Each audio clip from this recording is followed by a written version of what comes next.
तो आज के इस वेबिनार में आप सभी का हार्दिक अभिनंदन, स्वागत है। जैसा कि हम लोग हर फ्राइडे और सैटरडे आपस में मिलते हैं और कोशिश करते हैं कि कोई ज्वलंत समस्या पे बात की जाए। तो इस समय कोविड-19 जो वैश्विक बीमारी है, पहली लहर आई, दूसरी लहर आई, तीसरी लहर का मतलब अंदेशा है। पहली लहर में भारत में नुकसान ऑलमोस्ट नगण्य था, लेकिन दूसरी लहर ने भारत में बहुत ज़्यादा नुकसान किया। हम में से लगभग सभी लोग इससे अफेक्टेड थे। हमें से कई लोगों ने अपने नियर एंड डियर को भी खोया है। नहीं खोया तो परेशान बहुत हुए हैं। इस समय भारत सरकार वैक्सीनेशन भी कर रही है, तो ऑलमोस्ट इस समय मैं यदि समझूं तो सबको एक डोज तो लग ही चुका है और दूसरा डोज भी कई लोगों को, राय सर जैसे हमारे हैं उनको लग चुका है, अली सर को हम मानते हैं कि लग चुका होगा। तो आज कोविड-19 को लेके बहुत सारी गाइडलाइन, हमने बहुत सारी बात की, जिसमें ये पाया गया कि यदि हम, जैसे नितिन सर आए थे, उन्होंने बताया कि कोविड-19 की जो गवर्नमेंट की गाइडलाइन है, यदि उसे हम कंप्लीट फॉलो करें तो हम पूरी तरह सुरक्षित रह सकते हैं। लेकिन कुछ कारण होता है, ऑफिशियल वर्क, आउटसाइड वर्क, घर के काम काज, जिसके कारण हम समाज से पूरी तरह नहीं बच पाते। कहीं ना कहीं हम अफेक्ट आ ही जाते हैं, जैसे काम वाली का आना या हमें काम पे जाना। फिर भी हम आपस में यदि जानकारी एक दूसरे को दें तो काफी कुछ बचा जा सकता है। तो इसी कड़ी में आज हम बात करेंगे, तीसरी लहर भारत में यदि आई तो वो हम उससे कैसे और क्यों बच सकते हैं, और ये आएगी नहीं आएगी, ये अंदेशा है या मतलब एक डरावना सपना है, जो भी है, इसके बारे में आज हमारे बीच हमारे सर्वप्रिय प्रोफेसर मनीष शर्मा भोपाल से हमारे बीच उपस्थित हैं। इनके इंट्रोडक्शन के लिए मैंने अंबिकेश शुक्ला से बात करी थी, शायद अंबिकेश नहीं हो पाया है, तो मैं इनके अभिन्न मित्र, यहाँ पर दो हैं इनके अभिन्न मित्र। एक तो सैमुअल वर्गीस है, जैसे मैं जानता हूँ वो काफी साथ में रहे, अखिलेश मिश्रा भी है, तो मैं सैमुअल वर्गीस से रिक्वेस्ट करूंगा कि मनीष शर्मा जी के बारे में थोड़ा सा सबको बताएं। इनका हॉस्टल में आपके साथ इनके मतलब, वैसे he is your senior but you spend lots of time together. Hostel बंद हुआ था तब भी मुझे जैसे मालूम है कि आप लोग साथ में रहा करते थे, है ना, रिज रोड में कहीं किराए के मकान में सब साथ रहते थे। उस समय के क्या अनुभव रहे और सर का नेचर, मतलब मनीष, प्रोफेसर मनीष का नेचर कैसे रहा, है ना? तो please unmute yourself Samuel. Thank you so much sir. And मेरे को तो बिल्कुल अभी बिना जानकारी के आपने मुझे सर का इंट्रोडक्शन देने के लिए बोला। 1 मिनट, पेंट से सर भी आ गए हैं, उनके गुरु है मनीष के, तो आज गुरु के सामने चेला बोलेगा। कितना मतलब ये सौभाग्य की बात है। पेंट से सर प्रणाम। हाँ सैमुअल प्लीज। अभी एक ऑनलाइन मीटिंग से फुर्सत होके मैंने कहा अभी खत्म हुई तो चलो जुड़ जाया जाए। बिल्कुल सर, हम आपके इंतजार कर रहे थे। हाँ प्लीज सर प्रणाम। नमस्कार नमस्कार नमस्कार नमस्कार जी, सबको नमस्कार जी, नमस्कार जी नमस्कार भाई। कॉपी तो, अरे अपने चेयरमैन सर भी आ गए, पीके जैन सर भी आ गए। स्लाइड नहीं थी तो हम लोग थोड़ा डिले इसलिए कर रहे थे, जैन सर आ जाए। नमस्कार भाई। हाँ please Varghese. First of all मैं मथुरा सर का धन्यवाद दूंगा कि उन्होंने ये श्रृंखला को आगे किया अभी। एंड आपने मुझे मनीष सर के बारे में बोलने के लिए बोला। आई थिंक 91 में जब यूनिवर्सिटी हॉस्टल आया था तब से मैं उनको जानता हूँ।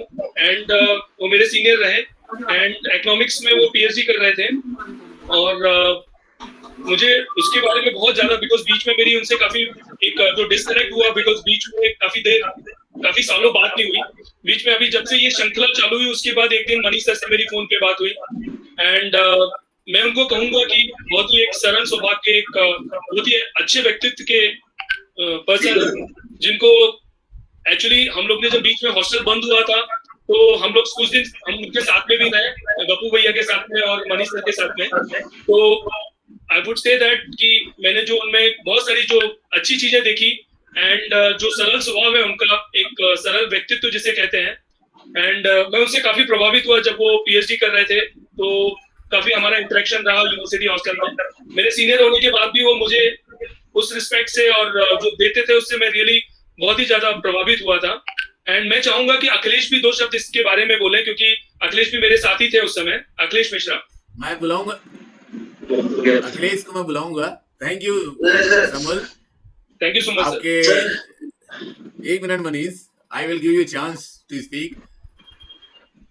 आज ये बहुत ही सौभाग्य का समय है, सौभाग्य का विषय है, बहुत ही गौरवपूर्ण क्षण है कि आज प्रोफेसर मनीष के गुरु हमारे साथ है, पेंट से सर, वो भी हमारे छात्रावास के हैं। अब मुझे भली बात याद है, सर भी साथ में रहा करते थे जब हम लोग थे, और सर और मनीष दोनों साथ ही रहते थे, मेरे ख्याल से रूम भी शेयर किया इन्होंने। तो आज मैं सर से रिक्वेस्ट करूंगा, पेंट से सर, मनीष के बारे में जो भी आप मतलब जानते हैं प्लीज कहें। समय की कोई प्रतिबंध सीमा नहीं है, आप अपना समय ले सकते हैं। मनीष के बारे में सर बताना है, कैसा आपका अनुभव रहा। और मुझे जहाँ तक याद है अभी भी आप लोग एक दूसरे के यहाँ जाते हैं, कई मीटिंग शेयर करते हैं, कई वाइवा पीएचडी वाइवा भी शेयर करते हैं, क्योंकि मैं भोपाल गया था तो मनीष मुझे काफी बता रहा था। तो सर प्लीज आप मनीष के बारे में थोड़ा सा सबका ज्ञान वर्धन करें। और सर मैं चाहूंगा आप वो बातें बताएं जिससे हम लोगों को, जैसे अच्छी बातें तो सब जानते ही हैं, इसका बायोडेटा सबने देख लेना है, तो वो बातें बताएं जो कुछ हिडन है, यादगार पूर्ण। असल में क्या है मुकेश जी, मनीष के मामा जी मेरे मित्र रहे हैं, तो ये बिल्कुल नहीं था जी। तो इसके मामा जी इसको कलकत्ता से लेके आए थे जबलपुर में, और मुझसे बोले रहे कि अब ये पीजी क्या करेगा क्या नहीं वो तो मुझे मालूम नहीं है, अब आपके जुम्मे है। तो हमने कहा कि भाई इकोनॉमिक्स में एडमिशन करा दो इसका, क्योंकि इकोनॉमिक्स ही मेरा विषय रहा है। मैंने कहा जो कुछ हो सकता है वो करा देंगे। मनीष जी का तो पढ़ने लिखने का तो ऐसा रहा है, अभी का जो कुछ भी है और जो खास तौर से प्रीवियस और फाइनल का रहा वो ठीक उससे उल्टा है। पढ़ाई लिखाई में बिल्कुल मन नहीं लगता था, मैंने बिल्कुल कतई मन नहीं लगता था। किसी तरीके से इन्होंने पढ़ाई की। अच्छा, अब वो पढ़ाई भी की तो ऐसी कि अब एमफिल इनको करना था, तो ये समझ लो कि एमफिल के लिए जितने % नंबर की जरूरत होती है ठीक उतने % नंबर ये अपने एमए में लेके आए थे। तो एमए हो गया, मेरे साथ में एमफिल किया। एमफिल करने के बाद में फिर रिसर्च प्रोजेक्ट रहा मेरे अंडर में, तो रिसर्च प्रोजेक्ट में मनीष ने मेरे साथ में काम किया। फिर इनको एक दिमाग में सूझा कि ऐसे में तो कुछ होने वाला नहीं है, तो सर ऐसा करते हैं डिवीजन इम्प्रूवमेंट कर लेते हैं। तो मैंने कहा मनीष इतने सालों में पहली बार तुमने कोई ढंग की बात की है, तो डिवीजन इम्प्रूवमेंट के लिए मैंने कहा मेहनत करनी पड़ेगी, क्योंकि तुमको करीब 10% 15% नंबर अपने इम्प्रूव करने हैं। तो वो 10% 15% मिलेगा, कम से कम 2-3 जाएगी लेसेक्स ना, तो 10% 15% नंबर मैंने कहा तुमको इम्प्रूव करना है, उस हिसाब से करो, क्योंकि आज जैसे नंबर तो उस समय मिलते नहीं थे। तो मनीष ने मेहनत की। उस समय हॉस्टल में मेरे पास में जो किताबें थी वो किताबों के ऊपर मनीष तो अपना एकाधिकार समझते थे। मैंने किताबों के ऊपर ही नहीं, मुझे छोड़ के मेरी बाकी सब चीजों के ऊपर ही अपना एकाधिकार समझते थे। तो जो भी चीजें इनको उपयोग करनी रहती थी करते रहते रहे। और ऐसा नहीं है कि ये स्टेज के ऊपर ही कॉमेडियन रहे हैं, स्टेज के ऊपर तो कॉमेडियन अच्छे थे ही, रियल जिंदगी में भी ये कॉमेडियन रहे हैं। एक मैं वाकया सुनाता हूँ। कहीं किसी कॉन्फ्रेंस में अपनी पत्नी और अपने बेटे के साथ में मिला रहा, तो वहां पे मैंने देखा इसकी पत्नी तो धीर गंभीर रही है और इसका बेटा दोनों इतनी उछल कूद कर रहे थे कि ऐसा लग ही नहीं रहा था कि बाप बेटे दोनों हैं। तो हॉस्टल में अगर हॉस्टल लाइफ का अगर सही एंजॉयमेंट अगर किसी ने किया है तो मुझे लगता है वो मनीष ने किया है। लेकिन एक चीज रही है कि मनीष ने कोई सी बात मुझसे कभी छुपाई नहीं, चाहे वो अच्छी हो चाहे बुरी हो, हर चीज मुझसे बकायदे शेयर करता था।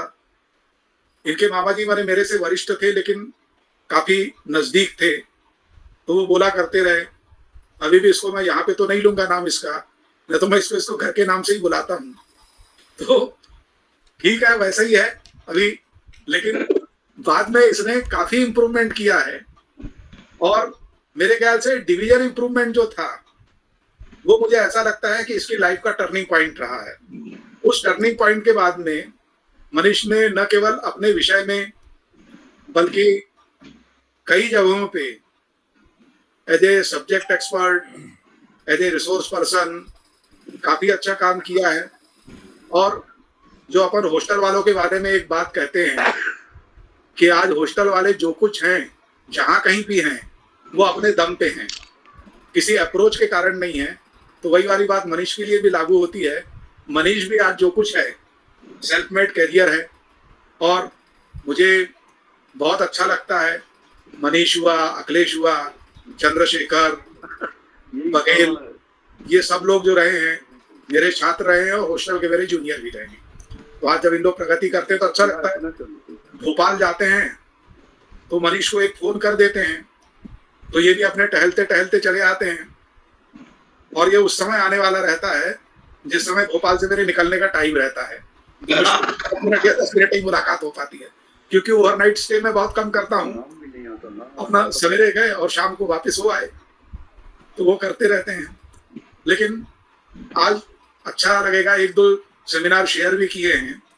तो वाकई में मेरे, जिसको अपन कहते हैं कि एक एकेडमिक इनपुट जो देना और मेहनत करके लेक्चर तैयार करना, दोनों चीजें मुझे मनीष की अच्छी लगती हैं। बाकी बचपना अभी भी है और वो मेरे ख्याल से जाएगा नहीं। सिर के मैंने जो ऊपर की खेती रहती है वो कम हो गई है। तो पहले सिर के ऊपर बाल थे, तो उसका कारण ये था कि सिर में पूरा गोबर भरा हुआ था, ठीक है, बुद्धि थी नहीं, इसलिए ज्यादा नंबर नहीं ला पाता रहा। धीरे धीरे वो जो गोबर था वो खत्म हो गया और बुद्धि आती चली गई। तो ऊपर की जो फसल रही है वो फसल तो कमजोर हो गई, लेकिन बुद्धि आ गई है, तो अपने क्षेत्र में अच्छे से काम कर रहा है, अच्छा लगता है।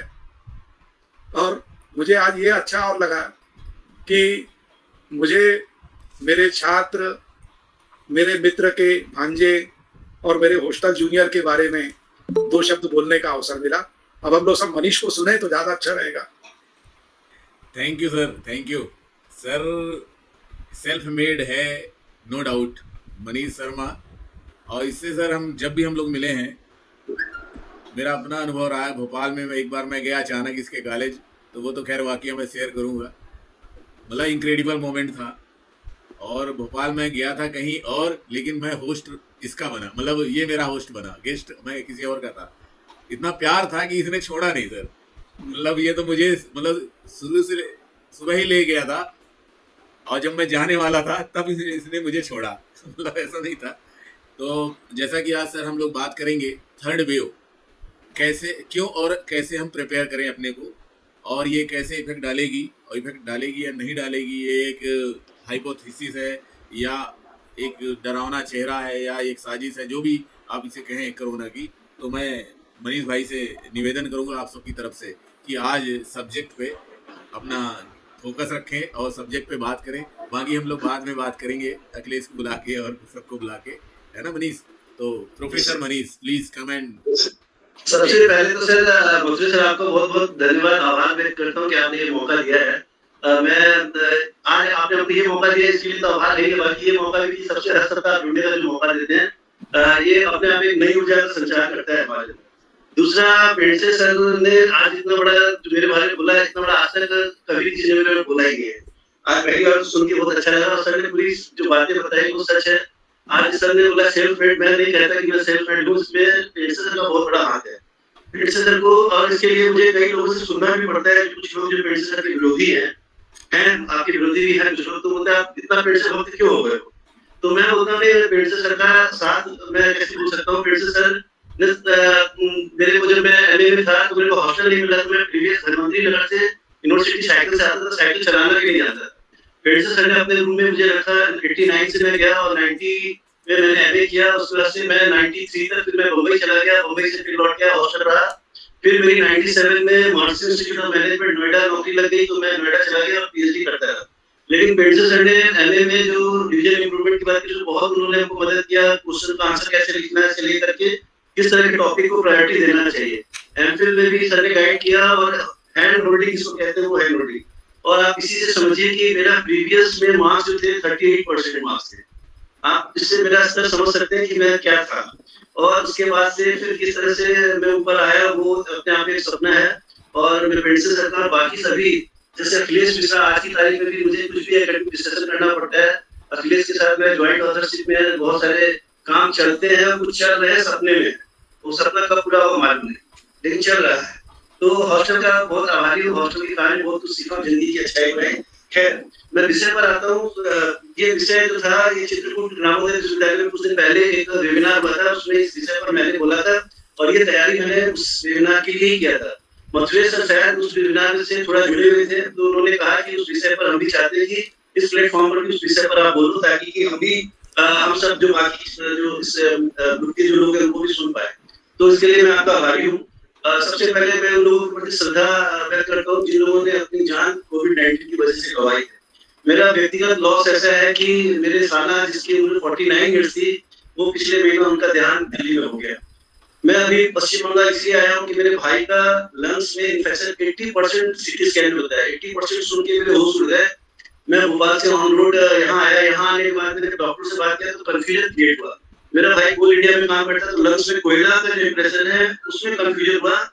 एक्चुअल 35% था, उसको उन्होंने 80% बना दिया। और एक पैनिक सा सिचुएशन, इस कदर से पैनिक हो जाता है। ये जो कोविड-19 की बीमारी है, वो एक पैनिक के कारण भी उसमें बहुत सारे लॉसेस हो रहे हैं।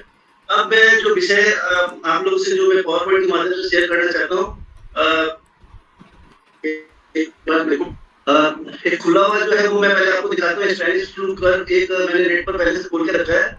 आप मैं ज्यादा इसमें ये स्पेनिश फ्लू जो इस सेंचुरी के पहले सेंचुरी में 100 साल पहले आई थी, तो उसमें कई सारे कर्व्स आए थे। आप बहुत सारे ऐसे स्टडीज हुए हैं जो उस कर्व्स की डिटेलिंग करते हैं, तो हम पाते हैं कि इस तरह के जो पेंडेमिक होते हैं उसमें 6 to 7 कर्व्स आते हैं।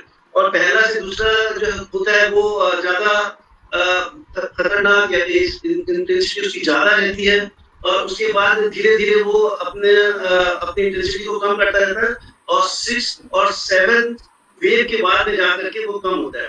ये बात सही है कि आज की तारीख में हमारे पास जो है बहुत सारे हमारे पास वैक्सीनेशन आ गए, बहुत सारी दवाई आ गई, मेडिकल सिस्टम भी इम्प्रूव कर गया है, हेल्थ इंफ्रास्ट्रक्चर भी इम्प्रूव किया हुआ है। स्वाइन फ्लू के जो स्पेनिश फ्लू के तुलना में, बावजूद इसके जिस तरह से इस महामारी से हमने पूरा वैश्विक महामारी से 2 सालों से गुजर रहा है, तो ऐसे में हम बहुत खतरनाक कंडीशन में, जैसे मुझे सर ने बताया कि हमें पता ही नहीं कि थर्ड वेव आएगा या नहीं आएगा, आएगा तो कैसा आएगा, उसकी हमको कैसे तैयारी करनी है। आप इस बात से बिल्कुल सहमत होंगे कि सेकंड वेव आने के पीछे सरकार की तैयारी की नाकामी एक तरफ रखें, तो हमारा जो सोशल बिहेवियर है, हम जो सिविल सोसाइटी है भारतवर्ष की, हमको अपने राइट्स पता है, राइट्स नहीं मालूम है, हमको करना क्या है हमको नहीं पता है, लेकिन हमको चाहिए क्या, हक क्या है वो सबको पता है, लेकिन मुझे कितना क्या करना है वो हम नहीं जानते भी, तो करना नहीं चाहते। आज की तारीख में भी अगर हम फर्स्ट वेव से सेकंड वेव के बीच में अगर सोशल डिस्टेंसिंग का पालन करते हैं, गवर्नमेंट ने जो प्रोटोकॉल दिए थे, अब ये अलग बात है कि कुछ सरकारें जो है वो उस प्रोटोकॉल का पालन नहीं किया, तो ये उनकी गलती है, मैं मानता हूँ इस बात को। लेकिन हमने अपनी तरफ से किस तरह से तैयारी की है हमको समझना बहुत जरूरी है कि हम कैसे तैयार हैं। इसलिए हमने how and why to prepare for third wave कोविड-19 इन इंडिया। सर स्लाइड दिख रहा है आपको? हाँ दिख रहा है, हाँ दिख रहा है इसकी सीवियरिटी देखिए, ये कुछ न्यूज़पेपर के कटिंग्स हैं जिसमें लिखा है कि thousands of children have lost one or both parents। बच्चे इस बीमारी के कारण बच्चे 9,000 बच्चे हैं वो जो खो चुके हैं। सर स्लाइड नहीं दिख रहा है, स्लाइड आगे बढ़ाओ। हाँ दिखा फाइल दिख रहा है, ओपन नजर आ रही है। फाइल को ओपन करिए। हाँ रुकिए, अब बिल्कुल नहीं, अब बिल्कुल भी नहीं दिख रहा। अच्छा मैं दूसरी तरीके से करता हूँ सर। हाँ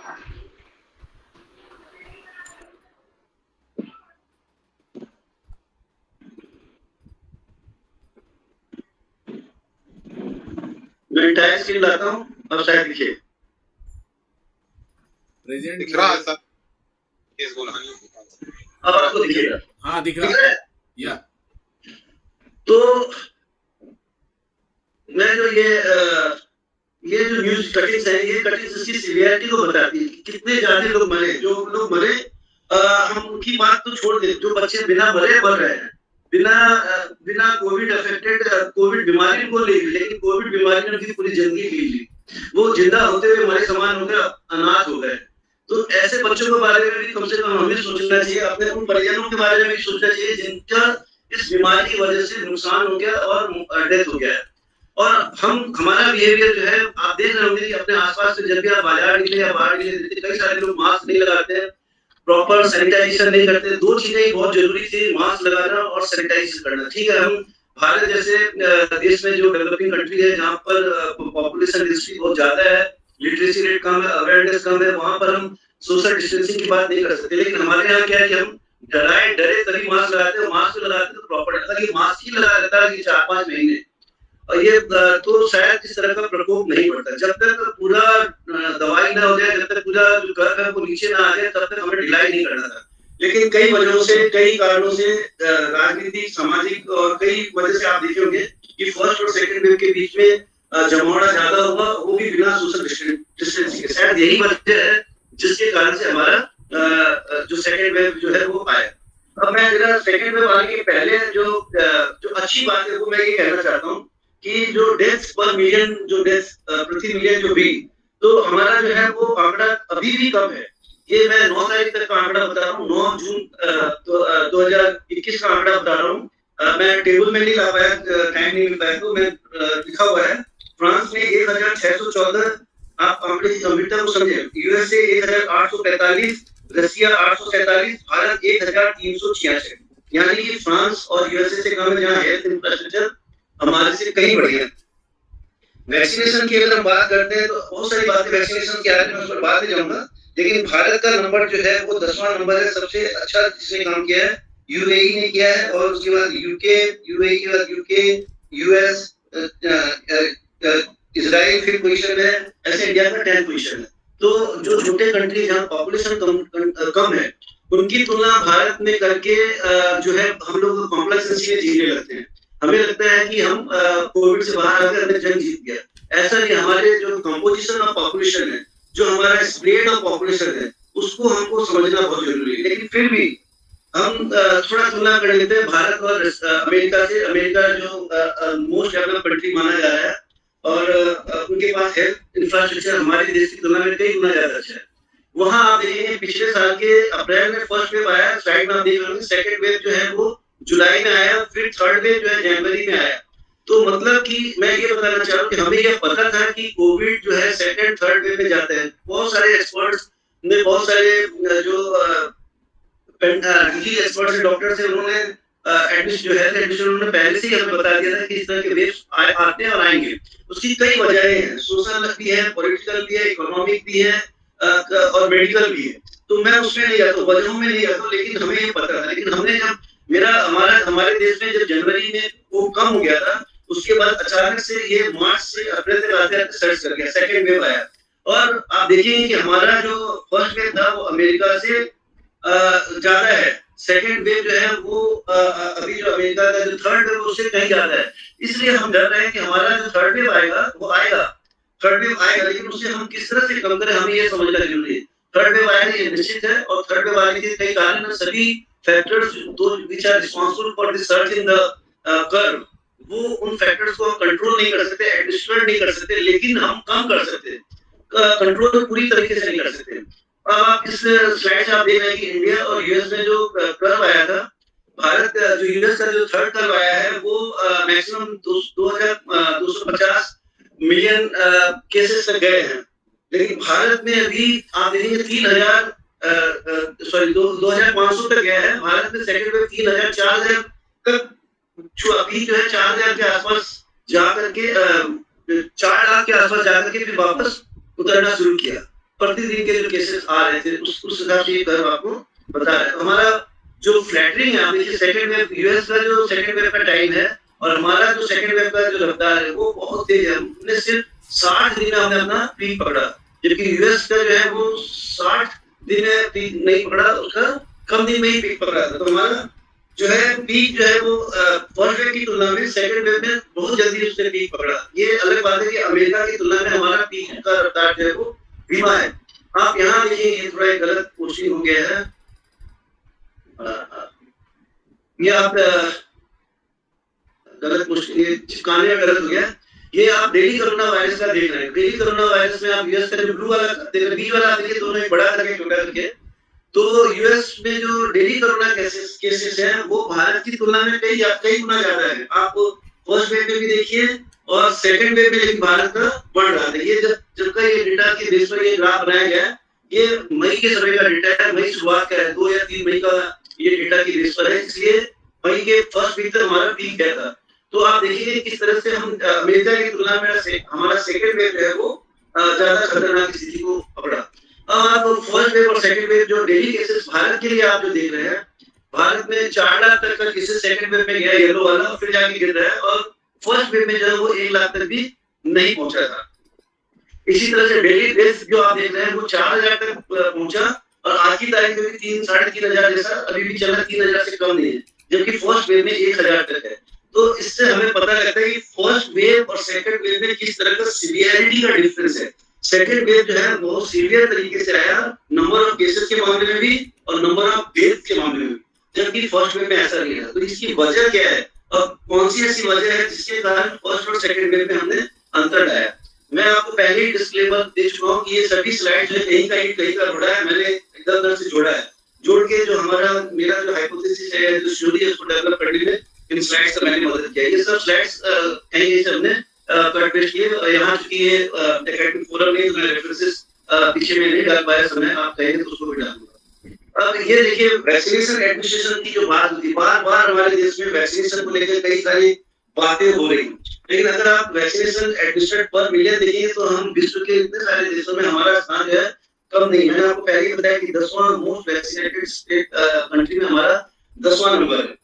तो आप ये कहना कि अमेरिका में 60% पॉपुलेशन जो है उनको वैक्सीनेशन हो गया, अपने देश में तो 10% भी नहीं हुआ, बहुत स्लो चल रहा है, इस तरह से क्रिटिसाइज करना आपका ड्यूटी क्या है। आप अपनी ड्यूटी को ना समझिए, लेकिन आपके राइट्स अगर आप समझते जाएंगे तो ये आपका सही रिस्पॉन्सिबिलिटी नहीं है, आपका सही बिहेवियर नहीं है। कोविड से हम एज ए कम्युनिटी फाइट करनी चाहिए। तो हमें एज ए कम्युनिटी हमारा किस तरह का बिहेवियर होना चाहिए, सोशल बिहेवियर हमारा क्या होना चाहिए, हम जो बातें करते हैं उस तरह से किस तरह का अवेयरनेस चल रहा है। आज की तारीख में आप देख रहे हैं वैक्सीनेशन कराने से लोग चल रहे हैं, और वैक्सीनेशन को एक पॉलिटिकल एजेंडा के तहत वैक्सीनेशन को डिस्कस करते हैं, न कि बीमारी को दूर करने की तरफ। तो मैं भी इस फोरम में वैक्सीनेशन के पॉलिटिक्स पर बात नहीं करना चाहता, लेकिन हमारे अपने लिमिटेशंस हमको समझने होंगे। अब ये जो कोई भी जो पेंडेमिक आता है उसके इस तरह से कर्व आते हैं जिसको हम 5 स्टेजेस में बांटते हैं, और हर एक जो वेव है वो अलग-अलग उसकी पीक्स होते हैं, अलग-अलग पीक्स, हर एक पीक्स के 5 स्टेज होते हैं। पहला इन्वेस्टिगेशन, रिकॉग्निशन और इनिशिएशन होगा, एक्सीलरेशन और पीक पर जाएगा, फिर वो डिक्लाइन करेगा, रिड्यूस होगा, फिर उसने दूसरा फेज को स्टार्ट करेगा, थर्ड वेव स्टार्ट करेगा। उसी तरह से यहाँ भी हमारा हुआ, और यहीं पर हम गलती कर देते हैं उसको एस्टिमेट करने के लिए। आप देखिए कि फर्स्ट वेव या सेकंड वेव जब भी आया तो वो वेव का ये जो लाल वाला है वो ऐसा चलता है। तो शुरुआत में जब हम प्रेडिक्शन शुरू कर देते, जैसे वेव बढ़ना शुरू किया, हमने प्रेडिक्शन लगाना शुरू किया, तो क्या करते, तो हमें अंडर एस्टिमेट कर लेते, हमारा प्रेडिक्शन जो है वो जिस गति से बढ़ रहा है उससे कम का हो जाता है। आप ग्रीन वाले कलर से आप इसको देख रहे होंगे। बाद में जब हम जाते हैं, बाद में अगर प्रेडिक्शन करने जाते हैं तो फिर हम ओवर एस्टिमेट कर देते, जो आप ब्लू कलर से देख रहे हैं, जो गिरने की तरफ है, हमको लगता है वो बढ़ेगा। तो हमारी तैयारियां जो है गलत टाइम में, प्रॉपर टाइम में हम एस्टिमेट नहीं कर पाते कि हमको किस तरह का तैयारी करना है। ये बहुत जरूरी है, जो जिसको सरकार को, हेल्थ एडमिनिस्ट्रेटर को इस चीज को ध्यान रखना पड़ेगा कि एपिडेमिक जो है उसका कर्व का बिहेवियर कैसा होता है, और अकॉर्डिंगली हमको जो रिमेडियल मेजर्स हैं उनको अडॉप्ट करना पड़ता है एज ए गवर्नमेंट। अब आप देखिए जो हमसे जो अब आप सबसे बड़ी बात जो है, फिर पॉलिटिक्स से अपने आप को अलग करके उधर देखिए, आप देखते होंगे कि कई बार कहते हैं कि सरकार फेल हो गई है, केंद्र सरकार राज्य सरकार पर, राज्य सरकार केंद्र सरकार पर रिस्पॉन्सिबिलिटी देती है। हेल्थ स्टेट सब्जेक्ट है या फेडरल स्ट्रक्चर में केंद्र है या एपिडेमिक जब डिक्लेयर हो गया तो ये किसकी रिस्पॉन्सिबिलिटी, ये सब बातें चलती हैं। लेकिन ये बात सही है, जब हम लोगों ने कंटेनमेंट लास्ट फर्स्ट वेव में जब किया था, जब फर्स्ट वेव में हम लोगों ने ये कहा था कि कंप्लीट लॉकडाउन होगा, तो उसकी बड़ी आलोचना कई सारे सेक्टर्स में हुई और कई सारे लोगों ने किया। तालाबंदी का बड़ा घोर विरोध किया। तालाबंदी ने देश का अर्थव्यवस्था चौपट कर दिया और लॉकडाउन लाइवलीहुड और लाइफ और जान है तो जान जो बोल रहे हैं, लाइफ ज्यादा जरूरी है, लॉकडाउन ज्यादा जरूरी है, वो उस पर लेकर के डिबेट चलना शुरू हो गया कि कितना महत्व जान को दे, कितना महत्व हम जान को दे। तो उस समय जब लॉकडाउन हुआ था तो बहुत सारी बातें, इस बार जब सेकंड वेव जब आया तो लॉकडाउन को लेकर फिर बहुत सारे डिस्प्यूट्स पैदा हो गए और हर सरकारों ने अपने अपने तरीके से लॉकडाउन को समझने और लॉकडाउन को इम्प्लीमेंट करने की कोशिश की। जहां मैं अभी बैठा हूँ वेस्ट बंगाल में, यहाँ पर जो है लॉकडाउन है, लेकिन दवा की दुकान सुबह 7 बजे से रात 10 बजे तक, मिठाई की दुकान 11 बजे से 5 बजे तक, कपड़े की दुकान 11 बजे से 2 बजे तक और इलेक्ट्रॉनिक्स की जो दुकान है 3 से 7 बजे तक। तो इस तरह से इन्होंने बांटा जिससे किसी का नुकसान नहीं, सबका दुकान खुला है। लेकिन नतीजा क्या है, जिस आदमी को बाजार जाना है वो कई दफे बाजार जा रहा है, एक बार नहीं कई बार जा रहा है। तो लॉकडाउन को लगाना एक बहुत एक करेज का काम है ऐसा मुझे लगता है। इसीलिए शायद इस बार सेकंड वेव में किसी ने भी कंप्लीट लॉकडाउन लगाने की हिम्मत नहीं की। हिमाकत शब्द गलत है, हिम्मत नहीं की। मेरी नजर में कंप्लीट लॉकडाउन होना चाहता था और मैं जो सोच रहा हूँ उसको कई सारे लोगों ने उसको सपोर्ट किया है। ये बाल्डविन कोविड एक्सपर्ट है, इनकी बहुत सारी बुक्स कोविड के ऊपर इसी शॉर्ट ड्यूरेशन में आती है।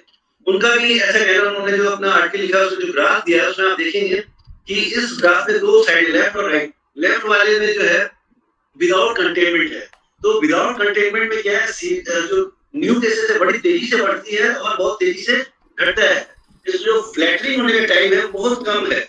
और जैसे इस बार आपने सेकंड वेव में देखा कि कंटेनमेंट पॉलिसी जो है कंप्लीट रेस्ट्रिक्शन नहीं था, कंप्लीट लॉकडाउन नहीं था, रिस्ट्रिक्टेड लॉकडाउन था।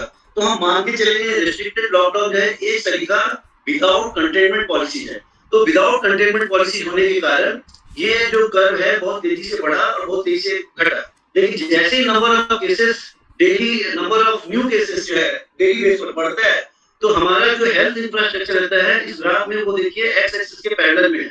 तो वो आप शॉर्ट टर्म में बढ़ा नहीं सकते तेजी से। आप तेजी से जैसे केस बढ़ेगा तो ना आप हॉस्पिटल के बेड्स बढ़ा पाएंगे, ना आप ऑक्सीजन बढ़ा पाएंगे, सिलेंडर बढ़ा पाएंगे, ना पीपीई किट्स बढ़ा पाएंगे, ना आप जो वेंटिलेटर्स है, आईसीयू है, इनको नहीं बढ़ा सकते।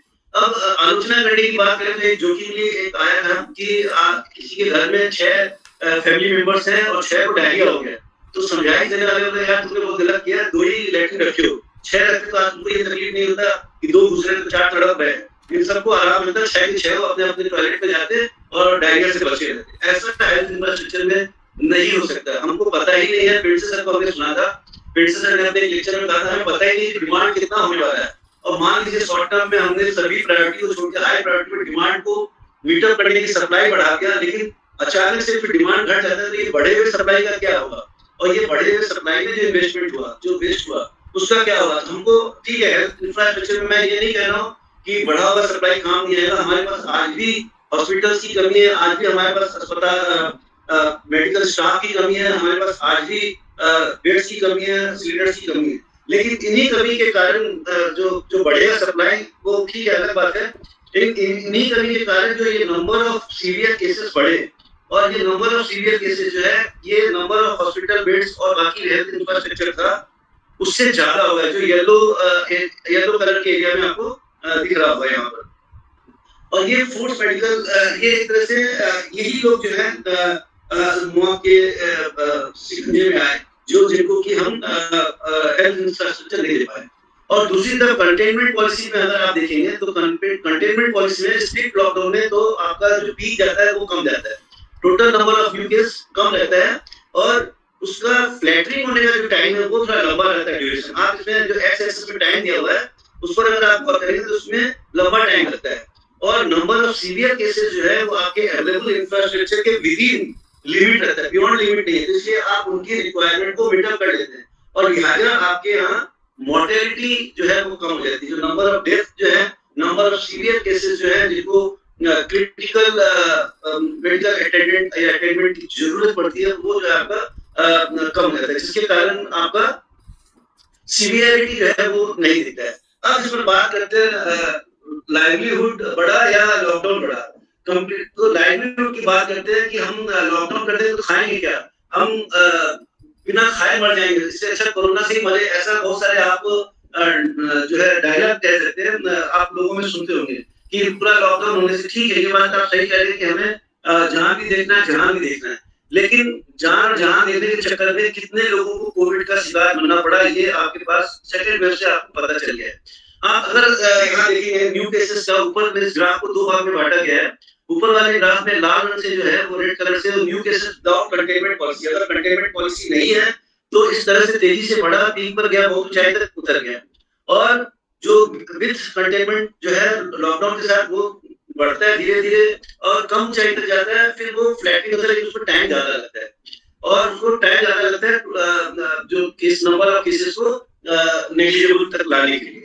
लेकिन अगर दूसरी तरह से इकोनॉमिक टर्म्स में देखते हैं, रिसेशन जो लाल वाला जो आप कर्व देख रहे हैं, इसका जो पीक है नीचे की तरफ वो छोटा है और वो धीरे धीरे अपना ओरिजिनल जहां से शुरू हुआ था उस ओरिजिनल जो पोजीशन को पाने के लिए जितना समय लगता है उतना ही समय आपको कंटेनमेंट के साथ लगता है। ये जरूर बात है कि आपका जो लॉस होता है, इकोनॉमिक लॉस होता है, वो ज्यादा है। नीचे वाला पीक में आप देखें with containment severity of recession ज्यादा है, लेकिन जो एडजस्टमेंट प्रोसेस शुरू हो जाते हैं इकोनॉमी में, उस एडजस्टमेंट प्रोसेस के बाद में जो जितने समय में वापस हम रिवाइवल के लिए जो टाइम ड्यूरेशन है वो ऑलमोस्ट बराबर है।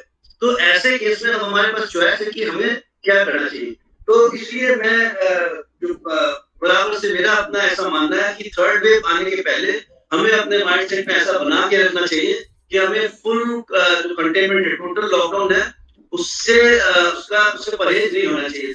अगर हम उससे परहेज करते हैं तो हमारे पास फैटेलिटी जो मोर्टेलिटी है वो बढ़ जाती है, पहली बात। दूसरी बात जो है, हमें एज ए ह्यूमन बीइंग अपना और अपने समाज पूरा का ध्यान रखना है। तो जब तक वैक्सीनेशन का काम पूरा नहीं हो जाता है तब तक हमें मास्क और सोशल डिस्टेंसिंग और घर में जो भी सैनिटाइजेशन के जो हमारे घरों में जो हम करते हैं, बाहर से आने और नहाना या हाथ धोना, जिस तरह का कंप्लीट आपको उसके प्रति अवेयर होना चाहिए। मैं देखता हूँ कई सारे लोग मास्क लगाते हैं, फर्स्ट वेव घट गया था, फर्स्ट वेव के बाद मास्क लगा, मनीष मेरे पास मत आया गया कि नाटक मत करो, हटाओ मास्क हटाओ, और पार्टियां शादियां सब जरूरी होती है। तो मेरा अपना ऐसा मानना है, निवेदन है सबसे कि जब तक सेकेंड वेव तो अब धीरे धीरे खत्म हो ही रहा है, थर्ड वेव भी आएगा। अब ये अलग बात है कि थर्ड वेव का इम्पैक्ट किस पर पड़ेगा, ये रिसर्च की बात है। कुछ लोग बोले युवाओं पर ज्यादा होगा, बच्चों पर ज्यादा होगा, बच्चों पर हो या युवाओं पर हो, ये असर हम सब पर पड़ने ही वाला है, बड़ों पर भी पड़ेगा। म्यूटेंट जरूर बदल रहा है, म्यूटेंट बदलने से उनका टारगेट बदलता है, लेकिन ऐसा नहीं है कि एज ग्रुप जो है वो एक खास वजह रहता है। पिछली बार जो युवाओं पर नहीं पड़ा, इस बार युवाओं पर बहुत ज्यादा बड़ा म्यूटेंट थी, तो एक बात है ही। साथ में ये है कि जो युवा है वो जो वर्क फ्रॉम होम नहीं करते वो ज्यादा एक्सपोजर में है, और युवा जो है वो जोखिम भी ज्यादा लेते हैं कई वजहों से। उन वजहों पर नहीं जाता हूँ। तो मेरा ऐसा मानना है कि थर्ड वेव की तैयारी जो है वो हमें व्यक्तिगत स्तर पर, सामाजिक स्तर पर, संस्थागत स्तर पर और राजनीतिक स्तर पर भी, जो लोग राजनीति से जुड़े हुए उन्हें इस बिंदु पर राजनीति नहीं करना चाहिए जिस पर की जनता की जान और जनता को लंबे समय तक आर्थिक नुकसान सहना पड़े। मैं इसी के साथ अपनी बात को आपके समक्ष इतना ही रखना चाहता हूँ। थैंक यू मनीष भाई, थैंक यू प्रोफेसर मनीष। आपने बहुत ही अच्छे ढंग से थर्ड वेव के बारे में सबको जानकारी दी, और मैं आपकी बात को आगे बढ़ाते हुए कहना चाहूँगा कि आज की कैद अच्छी है, आज की कैद अच्छी है कल की अच्छी जिंदगी के लिए। आज की कैद अच्छी है कल की आज़ादी के लिए, लेकिन आज की थोड़ी सी आज़ादी काफ़ी है कायनात की बर्बादी के लिए। इसलिए कंप्लीट लॉकडाउन होना चाहिए, और कंप्लीट लॉकडाउन के साथ हमें अपनी इम्यूनिटी को भी बढ़ाना चाहिए। इम्यूनिटी बढ़ाने के लिए जो भी पैरामीटर्स हैं, जो भी खान पान में सुधार लाना है, वो हमें पूरी तरह करना चाहिए। और जान है तो जहान है। देखिए, और जैसा मनीष आपने कहा कि लोग बहुत लाइटली लेते हैं मास्क लगाना, सैनिटाइज करना, और शादी ब्याह खूब धड़ल्ले से कर रहे हैं। लेकिन आपने भी सुना होगा, मैंने सुना, कई लोग आफ्टर मैरिज 1 महीने या 2 महीने के अंदर चले गए, मैरिज हुई, यहाँ सारे कोरोना पॉजिटिव हुए, और बहुत दुखद रहा उनका ये शादी ब्याह का करना। तो यदि जान है, कोई ज़रूरी नहीं है 1-2 साल बाद हो जाएगा। और जैसे बच्चों को भेजना, आज हमारे पास सबसे बड़ा चैलेंज है जिनके बच्चे 12वीं में हैं, 12वीं पास हुए हैं, अब उनको कहाँ एडमिशन लेना है। तो जैसे मेरा मानना है कि बच्चों को अपने से दूर नहीं भेजना चाहिए, क्योंकि अभी ये 3-4 साल, पता नहीं क्या कितने साल ही खींचेगा, कम से कम 2-3 साल खींचेगा। पता चला हमने बच्चे का एडमिशन करा दिया चेन्नई में और हम परेशान हैं, और मियाँ बीबी चेन्नई में बच्चा है, हम यहाँ मियाँ बीबी हैं और चिंता कर कर बीपी शुगर के पेशेंट हो गए। तो और क्योंकि हम लोग ऑलमोस्ट 50 के अराउंड हैं, 50 प्लस में होंगे, काफ़ी कुछ 50 के नीचे होंगे, लेकिन ये समय बड़ा क्रिटिकल है। तो ये सब बातें हमें ध्यान में रखनी चाहिए। और थर्ड वेव उन्हीं को इफेक्ट करेगा जिनकी इम्यूनिटी कम रहेगी। अभी भी वही लोग बचे हैं जिनकी इम्यूनिटी अच्छी थी, जिन्होंने अपने आप को सेव करके रखा। तो immunity is the best way to protect yourself. तो आज के हमारे कार्यक्रम के चेयरमैन आदरणीय पीके जैन सर तो है ही है चेयरमैन, काफ़ी सीनियर हैं। तो सर से मैं रिक्वेस्ट करूंगा कि प्रोफेसर मनीष के वक्तव्य को थोड़ा सा हाईलाइट करें और मनीष भाई को थैंक्स दें। फिर हम लोग उसके बाद सबका क्वेश्चन आंसर लेंगे और प्रतिक्रिया लेंगे। तो आदरणीय पीके जैन सर। धन्यवाद मथुरेश भाई। सर्वप्रथम पटेल सर को और नीलकंठ सर का प्रणाम, बाकी सभी साथियों का अभिनंदन। मनीष सर ने जो अपनी बात रखी, कितने सहज और सरल तरीके से सब कुछ अंकित कर दिया। प्रेजेंटेशन बहुत बढ़िया था, इतनी अच्छी एक्सरसाइज की उनने, और जो डाटा दिए वो सभी के लिए बहुत उपयोगी थे। इतने अच्छे प्रेजेंटेशन की मैंने तो कल्पना नहीं की थी कि इतना अच्छा प्रेजेंटेशन होगा मनीष भाई का। लेकिन एक बात की कमी अखर रही है, ये जो प्रेजेंटेशन था इतना व्यापक था, इतना उच्च स्तर का था, लेकिन श्रोताओं की कमी बहुत। हमें इस तरफ भी विचार करना होगा। इतने अच्छे प्रेजेंटेशन हो, लोग इतनी अच्छी एक्सरसाइज करके, है ना, अपने ज्ञान को लोगों के उपयोगी बनाते हैं, और मैं कुछ समय से देख रहा हूं कि हम लोगों की उपस्थिति बहुत कम होती है और कमी होती चली जाती है। जबकि ये प्रेजेंटेशन था, कम से कम हमारे बीच के, ज्यादा नहीं तो कम से कम 200 लोग तो होना थे जब तक इस प्रेजेंटेशन की उपयोगिता थी। तो हमें इस चीज पर अवश्य विचार करना चाहिए मथुरेश भाई कि हम अपनी संख्या कैसे बढ़ाएं। हम आज 20 हैं, हम 20 से 200 कैसे हो, अब हमको अपनी एनर्जी इस तरफ लगाना चाहिए। और आने वाले समय में हमें ऐसा कुछ करना चाहिए जिसके दूरगामी परिणाम हॉस्टल परिवार के लिए, छात्रावासी परिवार के लिए हितग्राही हो। सभी नए लोगों को जोड़ने का ज्यादा प्रयास होना चाहिए, और उन जो लोग हमसे जुड़ रहे हैं उनको सबको अवसर देना चाहिए। बल्कि आने वाले समय में हम स्पेशल वक्ता जो स्पीकर्स होते हैं उनको समय में बांध दें, और अपने आप को भी समय में बांधें, और हर व्यक्ति को थोड़ा थोड़ा सा अवसर दें। तो मैं ऐसा समझता हूं कि अधिक से अधिक लोग जुड़ने का प्रयास करेंगे, और अगर अधिक से अधिक लोग जुड़ते हैं वो हमारी सबसे बड़ी सफलता होगी। हमने ये जो वेबिनार आपने जो शुरू किया है, हम लोगों ने विचार विमर्श करने के बाद ये इस तरह के हम आयोजन कर रहे हैं। इसका उद्देश्य मैंने तो यही है कि हम अधिक से अधिक लोग जुड़ें, डायरेक्ट इनडायरेक्टली। तो आज के बाद हम सभी लोग ऐसा सामूहिक प्रयास करें कि जब भी हम वेबिनार में जुड़ें, हम खुद जिम्मेदारी लें कि 2, 4, 5 लोगों को हम कॉल करें। अकेले मथुरेश भाई किन किन को बोलेंगे, हमारे सबके 5-5 लोग तो होंगे ही, जिससे मथुरेश भाई का प्रयास भी सार्थक हो और हम लोग अधिक से अधिक जुड़ें। ऐसा मेरा मानना है। और फिर आप लोगों को जो उचित लगे, इतना बढ़िया जो चल रहा है आयोजन, कह सकते हैं अपन इसको, है ना, बहुत बढ़िया है। मथुरेश भाई का बहुत सार्थक प्रयास है, और हमारे सीनियर जुड़ते हैं। पटेल सर हमेशा आशीर्वाद देने के लिए, नीलकंठ सर हमेशा आशीर्वाद देने के लिए हमें समय निकालते हैं। ये हमारी बहुत बड़ी उपलब्धि है ना। तो इस तरफ विचार करें। और मनीष भाई भोपाल में है, बड़ी खुशी की बात है। देखिए मैं आ रहा हूँ 20 तारीख के बाद, कोशिश करेंगे मिलने का, प्रयास करेंगे, हम आपको कॉल करेंगे, है ना। और भी लोग हैं, उनसे भी कोशिश करेंगे इस बार मुलाकात हो, है ना। सर मैं बहुत बढ़िया। हॉस्टल से निकलने के बाद मुंबई दिल्ली होते हुए 14 वर्षों के लिए अरुणाचल चला गया था। अरुणाचल प्रदेश गवर्नमेंट कॉलेज में 14 साल पढ़ाया, फिर से सर के आशीर्वाद से वापस मैं मध्य प्रदेश में फिर आना हुआ, और आते यहाँ सिलोन एक जगह विदिशा जिले में, वहाँ गवर्नमेंट प्रिंसिपल के प्रभार में रहा। वर्तमान में अभी मैं भोपाल में institute for excellence in higher education है, उच्च शिक्षा और कृषि संस्थान, वहाँ पर मैं प्रोफेसर के पद पर है। ये अपना हॉस्टल का इंट्रोडक्शन होता है। तो श्रीमान जी, मेरा नाम मनीष शर्मा है। तो मैं thank you sir, thank you Jain sir बहुत बढ़िया आपके सर, सुंदर ठीक। विचारों के लिए। सर मैं आपको बताऊं सर, हमारे पास हर बार नए लोग जुड़ रहे हैं और कुछ लोग क्या है सर, सबका अपना अपना काम होता है इस समय, और ये तो पॉसिबल नहीं है कि सारे लोग आ जाएं एक साथ।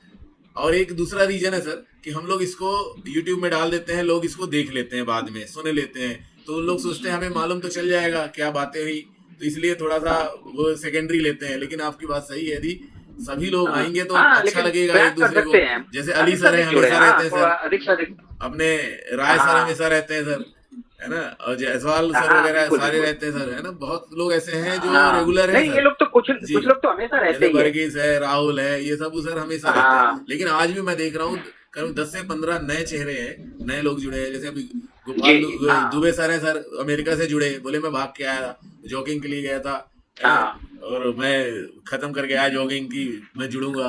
और पेड़ से सर वगैरह, तो सर इन्हीं लोगों की वजह से तो ये प्रोग्राम चल रहा है सर, तो लोग हाँ, जुड़ नहीं रहे हैं, बिल्कुल ऐसा ठीक नहीं है। है। बाकी ये कि आपकी हाँ बात लोगों ने सुनी है और ये मनन करेंगे, हाँ, और अच्छा है, और इससे सर हमारी यूनिटी तो है ही है, और स्ट्रांग यूनिटी, होगी, बिल्कुल है बिल्कुल। ना। हाँ और बहुत अच्छा लगा मनीष भाई, बहुत अच्छा प्रेजेंटेशन था, बहुत अच्छा और बोले इसमें कोई मनीष दो भाई, मत नहीं है। गजब।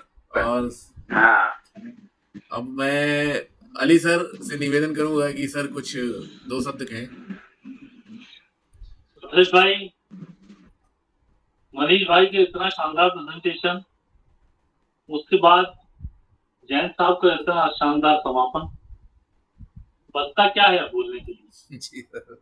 वैसे ये एक बात रहेगी बोलने के लिए कि अभी तक मैंने जितने भी अपने वेबिनार अटेंड किए हैं, मनीष भाई जैसा प्रेजेंटेशन जो आज देखा मैंने, उतना एक्सलेंट प्रेजेंटेशन मैंने नहीं देखा अभी तक किसी का भी। नीलकंठ जी बुरा मत मानिएगा, गुरु उड़ रह गया, चेला चक्कर हो गया।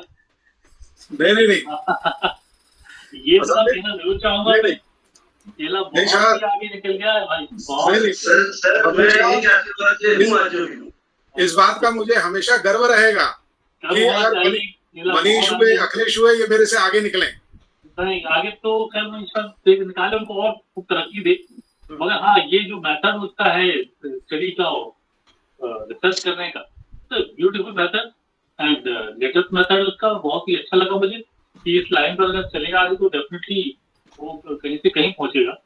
वो इकोनॉमिक्स मेरा प्रिय सब्जेक्ट रहा है, मगर मैं पढ़ नहीं पाया कभी, और फ्रेंडसे जी के पड़ोस के होने के नाते थोड़ा बहुत एबीसीडी सीख लेता था, उससे पूछ लेता था, तो बहुत आता है, तो उसमें मुझे मजा आया, बहुत मजा आया मनीष जी के वक्तव्य में। इसमें कोई शक नहीं कि Manish ji wish you to excel more and wish you more success in your life and all the best and all the best. और दूसरा पॉइंट जो जैन साहब ने उठाया, मुझे तो हमेशा प्रिय रहा है वो, कि अधिक से अधिक लोगों को जोड़ा जाए, अधिक से अधिक लोग जुड़े। मथुरेश भाई तो बहुत प्रयास करते हैं, जैन साहब प्रयास करते तो हम सभी लोग हैं, मगर ये भी है कि कुछ हम लोग जिस लाइफ के जिस चरण पर हैं, वहाँ पर कुछ व्यक्तिगत परेशानियां आती लोग, मैंने कई लोगों से बोला जुड़ने की और कहा था, जैसे अमर श्रीवास, अशोक लालवानी जी, महेंद्र शुक्ला जी उसको देते हैं ना, lecturer in Guru Nanak college Jabalpur में, ये सत्येंद्र शुक्ला जी वगैरह था। तो ये सारे लोग उनको बस व्यक्तिगत परेशानियों का नहीं जुड़ पाए। मैं एक ही व्यक्ति से ला पाया, वो है ब्रजेंद्र का, तो मुझे थैंक यू सर। जरा से वो बात वो उसको भी विचार करना ही पड़ेगा, और पंडित जी हम लोगों को प्रयास करना चाहिए कि सारे लोगों को जोड़ें, क्योंकि पंडित जी भी अच्छे ऑर्गेनाइजर हैं, जोड़ना चाहे तो जोड़ सकते हैं हम लोगों को, ठीक है। और संदीप भाई बिल्कुल मैं कोशिश करूंगा। आपका भी इंट्रोडक्टरी पार्ट बहुत अच्छा था, वेरी वेल। नटराज जी आपका तो कैसे क्या है, thanks very much, thank you very much. Thank you sir. अब मैं सर अपने बीच जुड़े हैं थाने से अपने राय सर, आनंद रूप राय सर से को रिक्वेस्ट करूंगा सबकी तरफ से, और कि 2 शब्द कहें। राय सर, सर आप अनम्यूट करें जी। नहीं, ये सिलसिला आपने बहुत अच्छा शुरू कर रखा है, मुझे तो बहुत अच्छा लगता है। कवरेज सब आज मनीष शर्मा जी का तो प्रेजेंटेशन बहुत ही अच्छा लगा, हम लोग समझते थे ये जो शायद यूएस ने इसको शुरू में यही फॉलो किया था कि उन लोगों ने कुछ प्रिकॉशंस नहीं लिए थे, उन लोगों का ये थ्योरी एक निकल के आ रही थी कुछ लोगों से साइंटिस्ट पोर्शन से कि जल्दी अपने आप छोड़ेंगे तो जल्दी खत्म होगा, जल्दी राइज होगा तो जल्दी खत्म होगा। वो थ्योरी अभी शायद उनके मनीष शर्मा जी की बातों से क्लियर हो गई कि that is also one of the theories. बहुत अच्छा, let's keep on. Thank you sir, thank you sir. हमारे बीच राजेश जायसवाल सर हैं, हमारे सीनियर, वो भी वैसे कई वेबिनार के बाद जुड़े हैं लेकिन सर रहते हैं, रेगुलर है। कुछ रीजन है सर, सबका अपना अपना व्यक्तिगत कारण होता है, चाहते हुए भी नहीं जुड़ पाते लोग, ऐसे बहुत से लोग हैं। लेकिन सर सब लोग वीडियो देख लेते हैं और कनेक्टेड रहते हैं। मैसेज आ जाएगा, किसी कारणवश नहीं आ पा रहे हैं, मीटिंग है, बैक टू बैक मीटिंग भी चलती है, या कोई आ जाता है, या किसी यहाँ। सर एक और मैं बताऊं सर, कल हम लोग मिले थे तो हमारे बैच वाले, तो हमारे साथ एक नरसिंहपुर जिले में दादू राम पटेल है हमारे बैच का। दादू राम पटेल, आम गांव में उसके बड़े भाई को कैंसर हो रखा है। हाँ, कल मैं उससे जब बात किया तो बोले यार मैं इसलिए नहीं आ पा रहा हूँ कि उनको है, बड़ा दुखी था। मैं यार चलो कोई हेल्प हो किसी तरह की, कुछ है नहीं कर सकते, शेयर तो कर सकते हैं। लास्ट स्टेज पे हमने बात की थी उनसे, जी दादू राम से हमारे संपर्क में है वो बराबर जी, लेकिन वो बहुत ज्यादा तो ऐसे सब बहुत है। जैसे जानकारी मिलती है लोगों के, बड़ा मन को बड़ा कचोट भी लगता है कि हम लोग कुछ कर नहीं पा रहे हैं, लेकिन ये कि सर एक दूसरे से वेल कनेक्टेड है बहुत से लोग जैसे, तो ये कुछ नहीं तो ये दुआ तो कर ही सकते हैं एक दूसरे के प्रति। नहीं और कोई मदद कर सकते हैं तो वो तो कर ही सकते हैं। तो ऐसे जैसे सुरेंद्र मणि त्रिपाठी है, अभी बात करेंगे, तो राजेश सर प्लीज अनम्यूट करें सर। हाँ मुकेश भाई, आवाज आ रही होगी जी। आदरणीय पेंसिल सर, जैन सर, राय सर और सभी सीनियर्स को मेरा प्रणाम और सभी को यथा योग्य। मुकेश भाई अभी जो बात बोल रहे थे बात सच है कि इच्छा हमारी जरूर रहती है, लेकिन कुछ व्यक्तिगत परेशानियों के कारण नहीं जुड़ पाते थे। और जैन सर की बात से मैं फिर से उसको कोट करना चाहूंगा कि जितने ज्यादा से ज्यादा लोगों को हम जोड़ने का प्रयास, उतने हेड्स हमारे पास में होंगे, और ये हमारी एक मॉरल रिस्पॉन्सिबिलिटी भी है। क्योंकि आज सोशल मीडिया की बात हम करते हैं, तरह तरह के ह्यूमर्स लोगों के पास जाते हैं, जिसके कारण अनचाहे तरीके से भी लोग शिकार होते हैं। आपने जो वेबिनार होता है इसमें ज्यादा से ज्यादा लोग जुड़ेंगे, उनको इस बात की क्लियरिटी रहेगी क्या क्या हम अपने आप को इन परिस्थितियों में सेफ कैसे रख सकते हैं, और जितने ज्यादा लोगों के पास कर पाएंगे उतना ज्यादा लाभ होगा। ये अपना केवल अपने छात्र सुरक्षित रख सकते हैं, तरीकों को सुरक्षित रख सकते हैं। इसके साथ साथ सही जानकारी होने के कारण हम अन्य लोगों को इसके लिए प्रेरित करते हैं, तो बहुत अच्छी बात होगी। मैं भी से सहमत हूँ, हर बड़ा प्रयास करना होगा। बात रही मनीष भाई की आज निश्चित रूप से लाजवाब था, इस प्रकार से कंपैरेटिव तरीके से बताया, डेटा के साथ में बताया, ग्राफिकल प्रेजेंटेशन जो वास्तव में बातों को समझने में हमें मदद करता है। निश्चित रूप से मनीष भाई बहुत बड़ी प्रेजेंटेशन आपका। मेरा कुछ नहीं सर, मैंने यहाँ वहाँ जोड़ के रखा है, कुछ नहीं किया सर। नहीं सर, आज का प्रोफेशनलिज्म था उसकी वैसे हमारे सर। आपने यदि महसूस किया हो, हमारा हर वेबिनार पिछले वेबिनार से अच्छा होता है, मतलब ये तो नो डाउट। हमारा जितना मतलब लेवल है प्रेजेंटेशन का, क्योंकि जो वक्ता है पिछले वक्ता की कमियों को देख के उसे दूर करता है, अब अगला वेबिनार इससे भी अच्छा होगा, ये 100% श्योर है। ये सब ड्यूटी है, और हमारे बीच के ही मतलब सारे लोग हैं और अच्छे अच्छे वक्ता हैं घर ही पे, तो हम लोग क्यों बाहर से बुलाएं, ऐसे ही होता है। तो हमारे साथ सर आज राधे श्याम ठाकुर सर भी हैं, इनका बड़ा मतलब प्यार रहता है, ये हमेशा बोलते यार मैं आ नहीं पाता। तो ठाकुर सर, मतेश भाई नमक खाया हूं साहब। हाँ, और सर हम लोग एक स्टोरी शेयर करना चाहेंगे। मैं सर भोपाल गया, मैंने ठाकुर सर को बोला मैं आ रहा हूँ, तो सर सॉरी सर ने बोला कि यार मैं तो हूँ नहीं घर पे।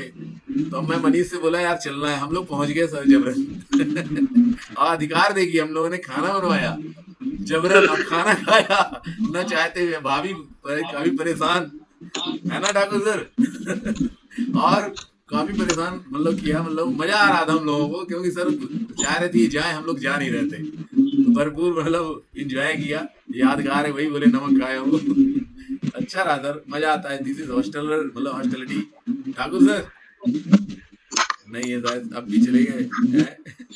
हाँ मथेश भाई, एक बात और शेयर करूंगा। अभी जब मैं इससे जुड़ा हुआ था, हमारे बच्चे हमसे बोलते हैं पापा जी हम लोग के तो कॉलेज के समय जो लोग थे उनको तो सब जगह से हम लोग ने अलग कर दिया, आपकी अभी भी इच्छा रहती है जुड़ने की, सबसे क्या बात है ये अभी की जैसे आज की ही बात है। हम बोले बेटा आप लोग नहीं समझोगे क्योंकि आपने हॉस्टल की वैसी लाइफ जी नहीं है आपने, इसलिए आप नहीं समझ पाओगे। बिल्कुल सही है। सर एक बात तो है, हमारे बच्चे ये चीज मिस करेंगे, क्योंकि मैं देखता हूँ कि फ्रेंड सर्किल अब काफी कम होता जा रहा है, और उसका रीजन है अपना मोबाइल, एक बहुत बड़ा कारण है, और पढ़ाई का वर्कलोड, जिसके कारण मतलब इतना कंपटीशन है कि बच्चा दिन भर बुक में या कंपटीशन की तैयारी में उलझा रहता है, उसे मतलब बात करने का टाइम ही नहीं रहता। इवन पेरेंट्स और बच्चों में भी बहुत कम बातचीत होती है। जैसे पहले होता था कि मतलब अच्छी कुटाई होती रही, अब कुटाई तो खत्म हो गई। मतलब शायद आपको याद हो कि पिछली बार आपने बच्चे को कब मारा था, शायद ही याद हो, ऐसे करेगा। मगर एक बात और भी है, देखते 15 साल में पीढ़ी चेंज होती थी, एक जनरेशन चेंज होती थी। आज किसी जब हम देखते हर 5 साल की जनरेशन चेंज हो जा रही थी, तेजी से चेंज आ रहा है। उनके सोचने का तरीका, चीजों को देखने का नजरिया, कॉम्पिटिशन तो अपनी जगह पर है ही। तो मेरी ख्याल से पहले पेंसिल सर के समय में जो स्थितियां थी, आज की स्थिति बड़ी तेजी से बदल रही है। और बच्चों सुनना पड़ता है कि आप लोग आप नई चीज नहीं जानते हैं। बोले हाँ बेटा हम लोग नहीं जानते हैं नई चीजें। ये स्थितियां होती हैं। तो आज ही डिस्कशन इस चीज की भी जरूरत है। आप जुड़ने के लिए क्यों लगे रहते हैं? बोले बेटा जब समय मिलता है, अभी आप नहीं समझोगे, हम लोग जानते हैं उस चीज को। लेकिन तो बहुत अच्छा रहा आज के। और मेरे ख्याल से जो जैन सर की अपील है, निश्चित रूप से सभी लोगों को, हम सभी को ध्यान रखना चाहिए, हमारे संपर्क के जितने ज्यादा लोगों तक हम सर्कुलेट कर सकें। क्योंकि निश्चित रूप से जो मतलब भाई ने वाली बात बोली है कि हम जितने सेशन हमारे होते चले जा रहे हैं, उतना वो रिफाइन होता चला जा रहा है। आगे इससे अच्छे सेशन मिलेंगे, ये बात निश्चित है। कई बार शुरुआत में जो चीजें होती है, हेजिटेशन भी थोड़ा रहता है, कैसे प्रोसीड करेंगे, वो वाली बातें रहती हैं। लेकिन अब मेरे ख्याल से बहुत यूजफुल इस चीज में होते चले जा रहे हैं। और इसमें मतरेश आपका योगदान निश्चित रूप से। ये ठाकुर सर आ गए, राधेश्याम ठाकुर सर, प्लीज से समथिंग। चलिए राधेश के पास से हम भी भजिया वगैरह नमस्कार जी। बाकी सब बढ़िया, एकदम बढ़िया। वैसे प्रोग्राम ऑर्गेनाइज होने में एक चीज तो है कि ऐसा लगता है कि अभी पुराने दिन याद आ रहे हैं, है ना? ऐसा लगता है कि अपन हॉस्टल में है अभी। बिल्कुल बिल्कुल, पता नहीं चल रहा है। Thank you sir, thank you. ऐसा हमेशा लगता है ना, इसी से ह्यूमिनिटी बढ़ती है। बिल्कुल बिल्कुल, बगैर उसके वैक्सीनेशन के अपन लोग बगैर वैक्सीनेशन के बस ये हमेशा लगता रहे कि हम हॉस्टल में हैं तो आपको वैक्सीन की जरूरत नहीं है। मेरे भाई वैक्सीन जरूर लगवा लेना, मेरे भाई वैक्सीन जरूर लगवा लेना भाई। यही वैक्सीन तो लगना चाहिए सर। जी जी। मैं सर अपने साथ सर गजेंद्र सर हैं, गजेंद्र पटेल सर, हमारे भीष्म पितामह सर। आपसे निवेदन है, क्या पहले क्या होता था, बड़ा बोलता था, सब छोटे सुनते थे। अब आजकल उल्टा हो गया है, सब छोटे बोल देते हैं, बाद में बड़ा सुनता है तो फिर बोलता है। तो सर आपसे हाथ जोड़ के करबद्ध निवेदन है कि 2 शब्द कहने सर। सभी को नमस्कार। और ये जो आपने बोला है कि अभी भी हम लोगों को ऐसा लगता है कि हॉस्टल में रहते हैं,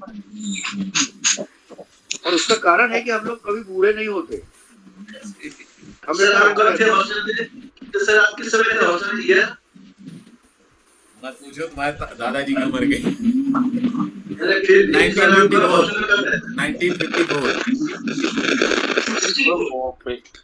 1954 में सर पहली बार बीएससी कर रहे।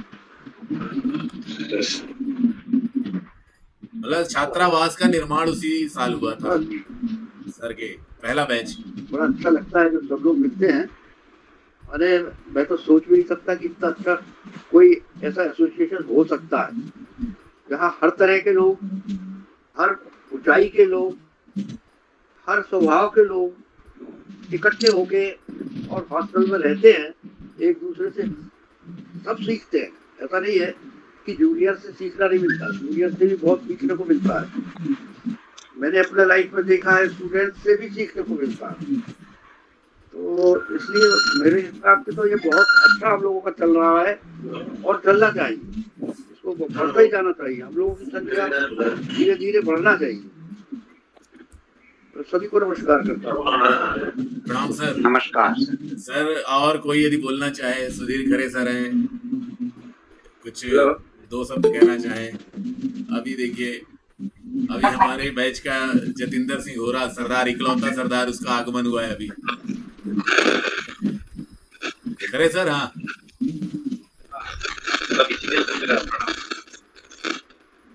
मैं अपनी बात को आगे बढ़ाना चाह रहा था। बच्चों को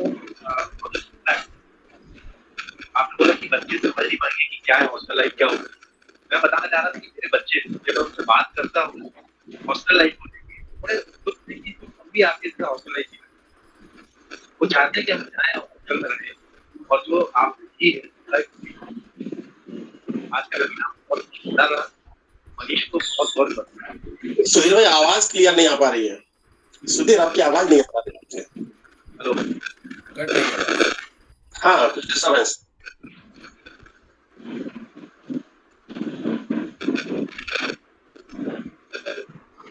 चलिए सर, हम उसको तरुण शर्मा को ले लेते हैं जब तक। तरुण शर्मा 2 मिनट। सर सर ये सर ने जो बताया, शर्मा सर ने, इस तरह का एलोबरेशन ऐसा लग रहा था जैसे हम लोग WHO का कोई सेमिनार देख रहे हैं। इतने अच्छे से उन्होंने ग्राफ बना के और ये सारी चीजें मैंने नहीं बनाया, मैंने नहीं बनाया, तो कहीं और से लिया हूं भाई। ये भी बहुत बड़ी बात है, कलेक्शन होता है। और दूसरी चीज मथुरेश सर ने जो बोला, अभी गजेंद्र सर बोल रहे थे, गजेंद्र सर ने बताया और सभी ने बताया 64 में हॉस्टल में गए थे। मेरे फादर का बर्थ हुआ था 53 में। तो एक अंतर बढ़ता है कि हमारी एक दिन मैंने बोला भी था कि जनरेशन गैप के साथ हमको वो चीजें सीखने को मिल रही हैं जो हमको कभी मिली नहीं।